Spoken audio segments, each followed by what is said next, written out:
অনেক ক্ষেত্রে দেখা যায় নন জুডিশিয়াল স্ট্যাম্পের উপর যিনি ঋণ গ্রহীতা তার সিগনেচার থাকা সত্ত্বেও আদালতে ওই মামলাটিতে বাদীপক্ষ হেরে যান। এটি কেন হয় এই সম্পর্কে একটু বলবেন। এইটা টাকা লেনদেন বিষয়ে যদি একটা লিখিত একটা ডিড বা অঙ্গীকারনামা হয়, আসামি পক্ষ টাকা গ্রহণ করে যদি দিয়ে দেয়, তো এটা তো একটা একে বলা হয় ডকুমেন্টারি এভিডেন্স। এটা একটা অত্যন্ত ভালো সাক্ষ্য, ভালো শক্ত একটা এভিডেন্স।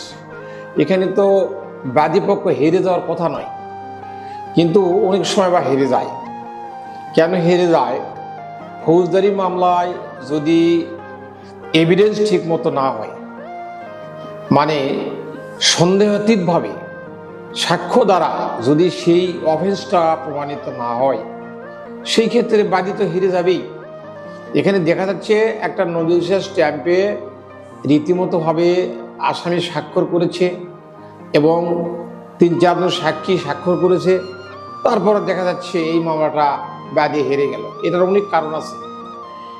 দেখা যাচ্ছে হয়তো টাকাটা লেনদেন হলো যে তারিখে, অর্থাৎ ধরা যাক, আমরা যদি ধরে নিই 30শে জুন 2025 সালে টাকা লেনদেন হয়েছে, আর সেই টাকা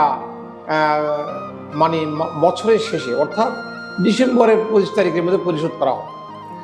কিন্তু বাদীকে যখন আদালত বিজ্ঞ কৌশলী সাহেব, আইনজীবী সাহেব কোর্টে জিজ্ঞাসা করতেছেন তা আপনি কত তারিখে টাকাটা গ্রহণ করেছেন, উনি বলতেছেন যে আমি 2024 সালে টাকা প্রদান করেছি। তাহলে এটা হলো এই একটা কারণে মামলা খারিজ হয়ে যেতে পারে। খারিজ তো না, মামলা পরাজয় হয়ে যাবে, মামলাটা থেকে পরাজয় হয়ে যাবে, অর্থাৎ আসামির সাজা আর হলো না, আসামি খালাস পেয়ে গেল। আরো অনেক অনেক আছে, এটার কোনো শেষ নেই।